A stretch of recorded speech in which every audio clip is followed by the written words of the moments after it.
आप उसका स्वागत कैसे करेंगे?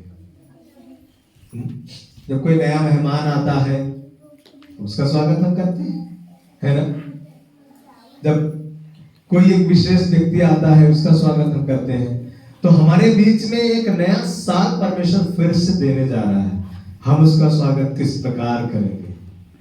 क्या यही पुराना जीवन, यही पुरानी बातें, यही पुराना सोच, यही पुराना विचार, क्या यही सब कुछ रहेगा या कुछ नया करेंगे? बोलिए, नया करेंगे पुराना ही रहेगा? सब लोग नहीं बोल रहे हैं। बोलिए, नया करेंगे पुराना ही रहेगा? नया करेंगे, लेकिन बहुत धीमी आवाज से बोल रहे हैं। इसका मतलब मन नहीं है कुछ नया करने के लिए, उसी पुराने चीजों में आपको लिपटे रहना है। मेरे मन में तो नया करने के लिए हमेशा रहता है और मैं हर साल परमेश्वर से प्रार्थना करता हूं और वादा भी करता हूं, कोशिश भी करता हूं, है ना?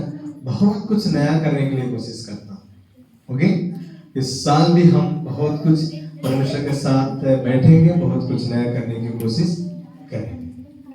Hallelujah, hallelujah. तो इसलिए एक नया साल आपके बीच में आ रहा है और आपको कैसे उस नए साल में प्रवेश करना है हम आपको आगे अभी बताएंगे। Okay, hallelujah, hallelujah, hallelujah. So परमेश्वर पिता को हम धन्यवाद करते हैं। मैं मानता हूं कि इस साल में आप सबके जीवन में बहुत सारे उतार चढ़ाव आए होंगे, बहुत सारी घटी आई होगी, बहुत सारी कमी आई होगी, कुछ बीमारियां आई होंगी, कुछ समस्याएं आई होंगी। कभी कभी आपका मन टूटा होगा, आपका मनोबल कमजोर हुआ होगा, आपका विश्वास कमजोर हुआ होगा, लेकिन क्या परमेश्वर आपको वहीं छोड़ दिया? नहीं। क्या परमेश्वर आपको वहीं छोड़ दिया? नहीं छोड़ा। लेकिन मैं आपसे कहना चाहता हूं, क्या इन पूरे सालों में आपके जीवन में कोई गलतियां नहीं पाई गई होंगी? पाई गई होंगी, बहुत सारी गलतियां पाई होंगी, बहुत सारे ऐसी बातें पाई गई होंगी जो परमेश्वर की दृष्टि में अच्छी नहीं थी। ओके, लेकिन क्या वो परमेश्वर आपको मार दिया? क्या परमेश्वर आपको छोड़ दिया? क्या परमेश्वर आपको विपत्तियों में रहने दिया? नहीं रहने दिया, वहां से निकाला, है ना? हम लोगों के जीवन में भी बहुत सारी संकट आए हैं, बहुत सारी समस्याएं आई हैं, लेकिन परमेश्वर वहां से हम लोगों को क्या किया है? निकाला है। Hallelujah, hallelujah. लेकिन परमेश्वर हमारे जीवन में हमेशा भलाइयों को करता गया, भलाइयों को करता गया, लेकिन फिर भी कई बार हमने बुराई किया। इजरायलियों के जैसे। इजरायली लोग क्या करते थे? परमेश्वर उन्हें कहां से निकाला था? मिस्र से। जब मिस्र का नाम आता है तो जानते हैं उसका अर्थ क्या होता है? मिस्र के नाम का ही अर्थ होता है एक गुलामी, एक समस्या, एक बधुआई, है ना? मिस्र का मतलब ही है कि एक समस्या को दिखाता है मिस्र, जहां परमेश्वर के लोग एक बड़ी विपत्ति का सामना कर रहे थे, बड़ी समस्या का सामना कर रहे थे। और वहां से जब परमेश्वर उन्हें निकाल के लाया और जब वो चल ही रहे थे तो परमेश्वर उनके साथ शुरुआती दौर में दो भलाइयों को शुरू किया। क्या किया? जब रास्ते में चल रहे थे, सबसे पहला काम उसने क्या किया? जब वो रात में चलते थे तो उनको प्रकाश देने के लिए उसने क्या किया? आग का खंबा। सबसे पहले आग का खंबा उनके आगे रहता था, पीछे इजरायली लोग जाते थे। पहला काम। दूसरा, जब दिन में वो चलते थे तो धूप से बचाने के लिए क्या किया परमेश्वर? बादल बनाया। बादल मतलब जहां जहां वो जाते थे उनके सिर के ऊपर वो बादल भी चलता था ताकि इन्हें धूप ना लगे। धूप से भी बचाया परमेश्वर ने, अंधकार से भी बचाया परमेश्वर ने। Hallelujah, hallelujah, hallelujah. ये काम परमेश्वर ने इजरायलियों के साथ किया। लेकिन इजरायली जब समुद्र के पास पहुंचे तो एक बड़ी घटना वहां पर घटती है। याद है आपको? क्या घटना घट रही है वहां पर? किसी को याद है? इजरायली कुड़कुड़ाने लगे। क्यों कुड़कुड़ाने लगे? क्या क्या था कुड़कुड़ाने का? भाई कुड़कुड़ाने का कोई ना कोई तो कारण होगा, है ना? किसी से यदि हम कुड़कुड़ाते हैं तो कोई ना कोई कारण होता है। वेरी गुड, कल्पना के लिए ताली बजाते हैं। आगे लाल समुंदर था और पीछे क्या थी? फिरौन की सेना थी। लेकिन इसमें इजरायलियों ने किसको दोष दिया? मूसा को दोष दिया। लेकिन मूसा बेचारा इनको बाहर निकालने के लिए, इजरायलियों को बाहर निकालने के लिए कितना मेहनत किया, कितना परिश्रम किया, परमेश्वर की बातों को माना, परमेश्वर के साथ संगति किया, परमेश्वर से दुआएं किया, फिरौन के साथ लड़ाई किया, क्या क्या नहीं किया। बार बार उसके पास जाता था, उससे बात विवाद करता था, है ना, तांत्रिकों से उसका सामना हुआ, ये सब उसने किया। लेकिन फिर भी फिरौन की सेना को देख करके इजरायली लोग मूसा के ऊपर कुड़कुड़ाने लगे, है ना? क्या कहने लगे? अरे ये मूसा हमें मारने के लिए लाया है। अरे वही ठीक था, हम वहां मजे में रहते थे, खूब बढ़िया खाते पीते थे, लहसुन प्याज खाते थे, है ना? लेकिन इनको खाना नहीं मिलता था सही तरीके से वहां पर मिस्र में। लेकिन फिर भी, और मूसा के ऊपर इतना ज्यादा ये कुड़कुड़ाए कि उसको पत्थरों से मारने का प्लान बनाया, है ना? किसको मारो? और मूसा को जब ये बात पता चली तो मूसा ने परमेश्वर से कहा, प्रभु अभी क्या करना है? तो परमेश्वर ने कहा, अपनी लाठी उठा और समुद्र की ओर बढ़ा। और मूसा ने अपनी लाठी को उठाया, समुद्र की ओर बढ़ाया, और समुद्र क्या हो गया? दो भाग। Hallelujah, hallelujah, hallelujah. अभी इजरायली सेना सब समुद्र के उस पार चली गई। बाइबल कहती है कि वहां पर सूखी भूमि दिखाई दिया और ये सारे लोग समुद्र के उस पार चले गए। और जब उस पार चले गए तब मरियम ने क्या किया? एक गीत गाया, है ना? तब मरियम ने गीत गाया। लेकिन ये फिरौन की सेना जो थी, इसने जब देखा कि लाल समुद्र दो भाग है, तो ये भी उसी रास्ते से जाने के लिए, उनको पकड़ने के लिए कोशिश की है। लेकिन तब मूसा फिर परमेश्वर से कहने लगा कि अभी क्या करना है? तो परमेश्वर ने कहा, एक काम कर, अपनी लाठी को फिर से बढ़ा। उसने फिर अपनी लाठी को बढ़ाया तो क्या हुआ? समुद्र, हाँ, फिर जो करते हो गया, वो बराबर हो गया। और जब समुद्र बराबर हो गया तो फिरौन की सेना क्या थी उसमें? समुद्र में मर गई। सब लोग रथ समेत क्या हुए? Hallelujah, hallelujah. हमारी और आपकी सुरक्षा परमेश्वर ऐसे करता है। लेकिन परमेश्वर उनके साथ पूरा समय भलाई किया, लेकिन इजरायलियों ने हमेशा परमेश्वर की क्या किए? बुराई। परमेश्वर की बुराई किए, मूसा की बुराई किए, इतना ज्यादा मूसा को परेशान किए। हमेशा मूसा इजरायलियों के लिए मेहनत करता था, हमेशा उन्हीं के लिए काम करता था, लेकिन ये इजरायली लोग हमेशा मूसा के खिलाफ ही रहते थे, हमेशा मूसा के खिलाफ रहते थे, है ना? रोज यही कहते थे। एक जगह तो पानी की समस्या हो गई तो मूसा को कहने लगे, यहाँ मारने लाया है हमें, हम मर रहे हैं बिना पानी के। तो चट्टान से पानी निकालना पड़ा परमेश्वर को, है ना? मतलब हमेशा कुड़कुड़ा कुड़कुड़ा करके, और परमेश्वर ने एक काम किया उनको कि जंगल में ही सब मर गए। कनान देश में 2 लोगों के अलावा कोई गया नहीं, जितने लोग मिस्र से आए थे। बड़े ध्यान से समझिएगा मेरी बात को। मैं कुछ एक विशेष पॉइंट आपको समझाना चाहता हूँ, एक विशेष पॉइंट सिखाना चाहता हूँ। परमेश्वर इस पूरे साल हम सबों को संभाला, आगे आने वाले साल में भी लेके जाएगा। लेकिन अब सवाल यह है, जब परमेश्वर ने इजरायलियों को मिस्र से निकाला था तो क्या इसलिए निकाला था कि हम इनको जंगल में ले जाके मार देंगे? नहीं। तो फिर ये क्यों मरे?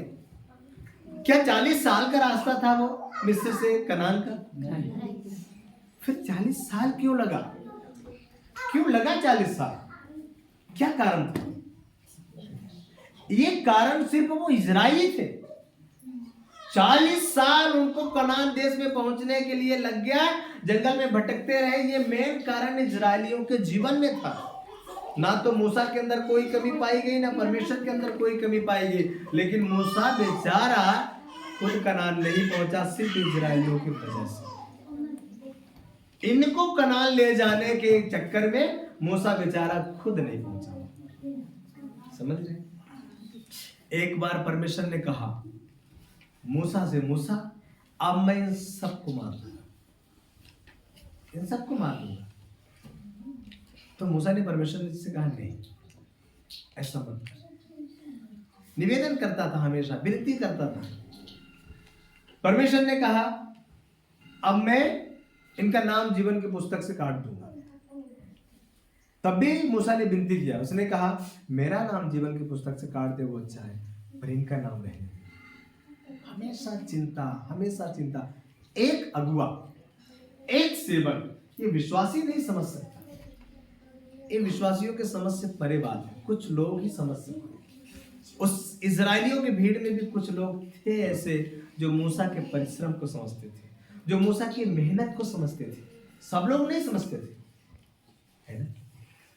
एक अगुआ, एक सेवक कितना मेहनत करता है। हाँ, बहुत सारे दुनिया में हैं ऐसे सेवक जिसे कोई मतलब नहीं है विश्वासियों से, लेकिन जो सच्चा मार्गदर्शन करने वाला है, जो सचमुच में परमेश्वर की बुलाहट को पाकर एक सेवकाई में इन्वॉल्व हुआ है, तो जिस प्रकार से वो अपने परिवार को ध्यान देता है, उसी प्रकार से अपने कलीसिया को भी ध्यान देने का काम करता है। लेकिन कलीसिया हमेशा सेवक के विरोध में काम करती रहती है। ये बात नहीं थी कि मूसा के विरोध में जितने इजरायली काम करते थे वो मूसा जानता नहीं था, मूसा सब जानता था, लेकिन मूसा कभी उनके खिलाफ में काम नहीं करता, क्योंकि मूसा के अंदर परमेश्वर का प्रेम। उसी प्रकार जो सचमुच में एक सही अगुआ होगा, कितना भी विश्वासी उनकी बुराई करे, लेकिन वो अगुआ कभी भी अपने विश्वासियों के खिलाफ में काम नहीं करेगा, हमेशा दुआ करेगा उनके लिए, क्योंकि ये उसके हाथ में सौंपे गए हैं और इसका काम है उनके सुरक्षा के लिए परमेश्वर के सामने उपस्थित हो, परमेश्वर के सामने बात। Hallelujah, hallelujah. इजरायलियों की गलती ने क्या कर दिया? इजरायलियों की गलती उनको कनान देश में पहुंचने से क्या कर दिया? रोक दिया।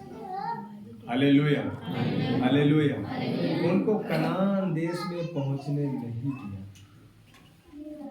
भैया पीछे वाली समाज है पुरुष लोगों के लिए, नहीं आप आगे बैठ सकते हैं, नो प्रॉब्लम। ये महिलाओं के उस वाली गेट से आएंगे तो इधर बैठ जाएंगे। सो हम जहां बात कर रहे हैं, ये इजरायली लोगों को नष्ट होने का मेन कारण है इजरायलियों का जीवन। Hallelujah, hallelujah, hallelujah, hallelujah. So इसलिए हमें और आपको अब इन दिनों में ये ध्यान देना है, हमारा जीवन कैसा है, हम कैसा जीवन जी रहे हैं। क्या वास्तव में परमेश्वर की उपस्थिति के अनुसार, परमेश्वर के वचन के अनुसार हम जीवन जी रहे हैं या नहीं जी रहे? Hallelujah, hallelujah. इसको समझने की आवश्यकता है, इसको समझने की जरूरत है। परमेश्वर ने इसलिए इजरायलियों को कनान से नहीं निकाला था कि हम उनको जंगल में मारेंगे, वो इसलिए निकाला था कि हम उनको कनान देश में पहुंचाएंगे। मैं आपसे कहता हूं, परमेश्वर ने संसार से आपको इसलिए नहीं चुना कि आप सिर्फ इस दुनिया में सीमित रहे, आप चंगाई तक सीमित रहे, आप सिर्फ बीमारियों तक सीमित रहे कि आपकी बीमारियां चली जाएं, आपकी दुष्टात्माएं चली जाएं, आपकी गरीबी चली जाए, यहां तक परमेश्वर सीमित रखने के लिए नहीं बुलाया, परंतु परमेश्वर ने इसलिए बुलाया कि आप परमेश्वर के राज्य में जाए। Hallelujah, hallelujah. आपको अनंत जीवन देने के लिए परमेश्वर ने क्या किया है? बुलाया है, ताकि आप अनंत जीवन में प्रवेश करें, अनंत काल का परमेश्वर। Hallelujah, hallelujah. लेकिन हमारे कारण हम आशीषों से बहुत पीछे रह जाते हैं। हमारा जीवन जब परमेश्वर के लायक काम नहीं करता तो हम आशीषों से वंचित हो जाते हैं। जो आशीषें परमेश्वर में आवाज देना चाहता है, उन आशीषों को हम सालों पीछे छोड़ देते हैं हमारे जीवन की वजह से। हमारे अंदर गलतियों के कारण हमें परमेश्वर आशीष नहीं कर पाता, हमारी गलतियां। Hallelujah, hallelujah. पिछले शुरू में आपको यही बताना चाहता हूं कि आने वाला जो साल है ना, उस साल की हमें जो तैयारियां करनी है वो किस प्रकार से हम तैयारियां कर रहे हैं। Hallelujah, hallelujah. फिर से हम उसी वचन के द्वारा अध्ययन करेंगे जो अभी उस बेटी ने पढ़ा है, यशायाह उसका 43 अध्याय उसका 18 और 19 वचन, यही है ना? चलिए पढ़िए। अब बीती हुई घटनाओं का स्मरण मत करो, अब बीती हुई घटनाओं का स्मरण ना करें, हाँ, ना प्राचीन काल की बातों पर मन, और ना ही प्राचीन काल की बातों पर मन लगाएं। Hallelujah, hallelujah. अब बीती हुई घटनाओं को क्या नहीं करना है? स्मरण नहीं करना। हालेलुया। तो आपके बीच में भैया अनिल भी आज आए हैं, मैं बहुत खुश हूँ और धन्यवाद आपका कि आप आए हैं और आप हमेशा आइए तो परमेश्वर भी आपसे खुश रहेंगे, हम सब भी खुश रहेंगे। ये बहुत बड़ी बात है, परमेश्वर के भवन में आकर के प्रभु की महिमा करना, प्रभु की आराधना करना बहुत अच्छी बात है। लेकिन सबसे अच्छी बात तो ये है कि पुराना साल अब जा रहा है, एक नए साल में हम प्रवेश कर रहे हैं। अब ये साल फिर से, ये रविवार इस साल में हमें अब 2024 कभी नहीं मिलेगा। तो धन्यवाद आप आए हैं 2024 के आखिरी रविवार। सो अनिल भैया हम आपका स्वागत करते हैं, ताली बजाएंगे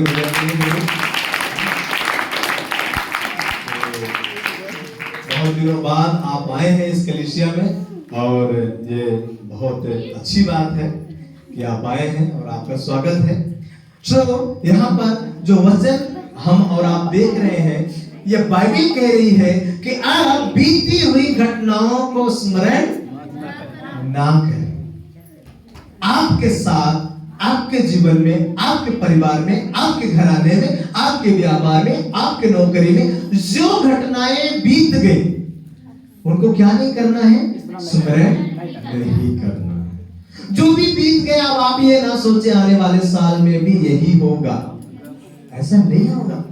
प्रभु आपके जीवन में बदलेगा, क्योंकि परिवर्तन का परमेश्वर है, वो परिवर्तन लाता है। रिकवरी का परमेश्वर है, वो रिकवरी करता है। इसलिए आपके जीवन में जो भी घटनाएं घटी हैं, आप उन घटनाओं से विचलित ना हो। आने वाले साल के लिए परमेश्वर एक नई योजना आपके लिए रखा है, एक नया प्लान है उसके पास। ओके, सो वचन कहता है कि आप बीती हुई घटनाओं का स्मरण मत करो, ना प्राचीन काल की बातों पर मन लगाओ। Hallelujah, hallelujah, hallelujah, hallelujah. प्राचीन काल की बातों पर आपको मन नहीं लगाना है। हालेलुया, क्योंकि हो सकता है इस पूरे साल में आपके साथ किसी का वाद विवाद हुआ हो, है ना? हो सकता है किसी ने आपको कुछ बुरा कहा हो, है ना? हो सकता है किसी ने आपको टॉर्चर किया हो, है ना? हो सकता है सास बहू का तालमेल नहीं हुआ होगा, है ना? हो सकता है बाप बेटे का तालमेल थोड़ा गड़बड़ाया हो सकता है भाई भाई का तालमेल थोड़ा सा गड़बड़ाया हो, है ना? विश्वासियों का विश्वासियों से तालमेल गड़बड़ाया हो, है ना? हो सकता है पासवान का और कलीसिया के लोगों का तालमेल कुछ गड़बड़ हुआ होगा अंदर ही अंदर। लेकिन मैं आपसे कहना चाहता हूं, इन अप्राचीन काल की बातों पर आपको मन लगाने की जरूरत नहीं है। इनको भूल जाए, ये चीजें लेके आप नए साल में ना जाए, क्योंकि परमेश्वर हमें और आपको माफ करता है, क्षमा करता है।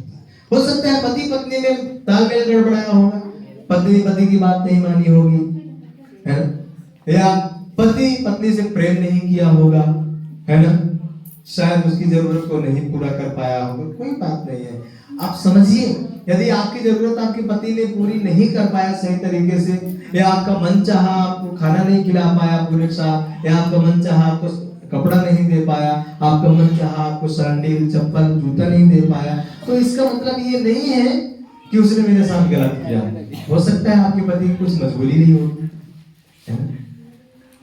क्योंकि हमारी हालत हम जानते हैं, हमारी हालत हमारे बच्चों को नहीं मालूम है, कभी कभी तो हमारी पत्नी को भी नहीं मालूम होती हमारी हालत क्या है। लेकिन हम कभी किसी से कहते नहीं हैं कि हमारी हालत क्या है, हम अपने खुदा से कहते हैं। कुछ ऐसी बातें हैं जो हम किसी से नहीं कह सकते अपने परमेश्वर के अलावा, है ना?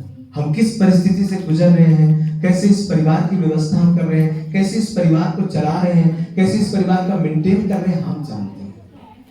एक परिवार को किस प्रकार चलाता है, उस परिवार का वो मुखिया जानता है, उस परिवार का वो बाप जानता है, उस पत्नी का वो पति जानता है, जो सचमुच में परिवार की देखभाल कर रहा है। बाकी लोगों को कभी कभी मालूम नहीं होती वो चीजें, है ना? लेकिन कुछ घरों में कुछ पत्नियां तो इतना ही ज्यादा ऊंचाइयों में चली जाती हैं कि पति के बारे में तो बोलेंगे, अरे तुमसे तो कुछ होता नहीं है, तुम्हारी वजह से घर नहीं चल रहा, घर तो मैंने चलाया है।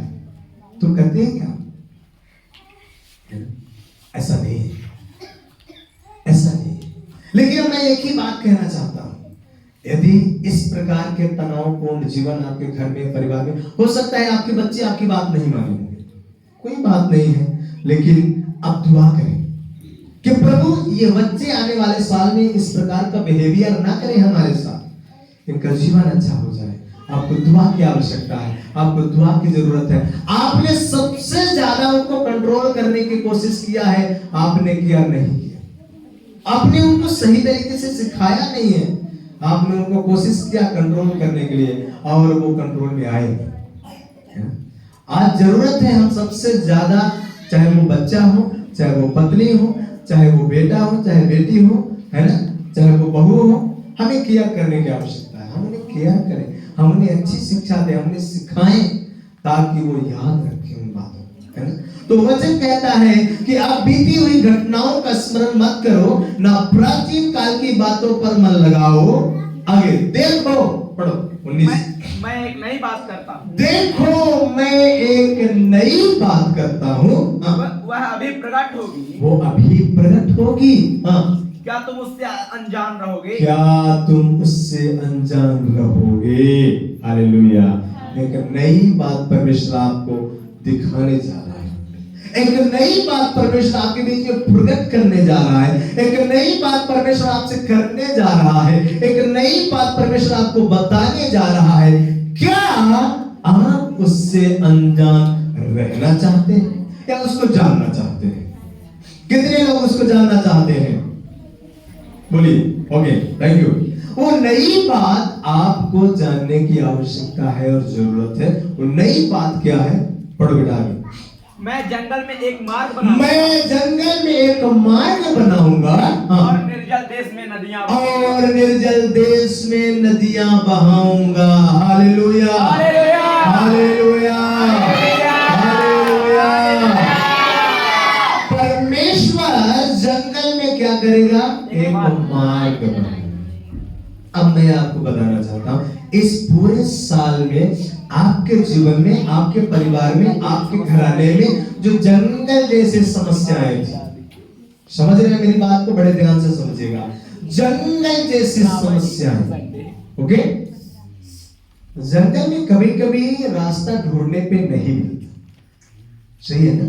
घने जंगल में जाइए, जहां विकट जंगल है, वहां रास्ता ढूंढने में नहीं मिलता। तो जंगल जैसी जो समस्याएं आपके जीवन में इस साल थी, ऐसी समस्याओं के बीच में परमेश्वर एक रास्ता आपके लिए दिखाएगा। Hallelujah, hallelujah. जिस प्रकार से जब लाल समुद्र में रास्ता किसी को नजर नहीं आ रहा था, तो परमेश्वर ने क्या किया? एक रास्ता बनाया। मैं आपसे कहना चाहता हूं, इस साल में आपने किसी काम के लिए यदि कोशिश किया, आप नहीं कर पाए, मैं आपसे कहना चाहता हूं, आने वाले साल के लिए आप तैयार हो जाए। परमेश्वर उस काम के लिए आपको एक रास्ता बनाएगा, एक रास्ता आपके लिए तैयार करेगा, लेकिन उसके पहले आपका जीवन सही होना चाहिए, पहली बात। दूसरी बात, आलसी से परमेश्वर घृणा करता है। आलसी से परमेश्वर प्रेम नहीं करता। आप मेहनत करो, जितना मेहनत कर सकते हो उतना मेहनत करो। मैं 10 दिन कलकत्ता में रहा, और उन 10 दिनों में जरूर हो सकता है मेरे परिवार के लोगों को ये लगता होगा बहुत मजे में रहते हैं, रोज मछली भात खा के आराम से बॉडी बनाते हैं, लेकिन वो तो मुझे पता है कभी कभी 5 किलोमीटर पैदल भी चलना पड़ता था। रात में मीटिंग छूटती थी, कोई गाड़ी का दरकार नहीं रहता था, तो पैदल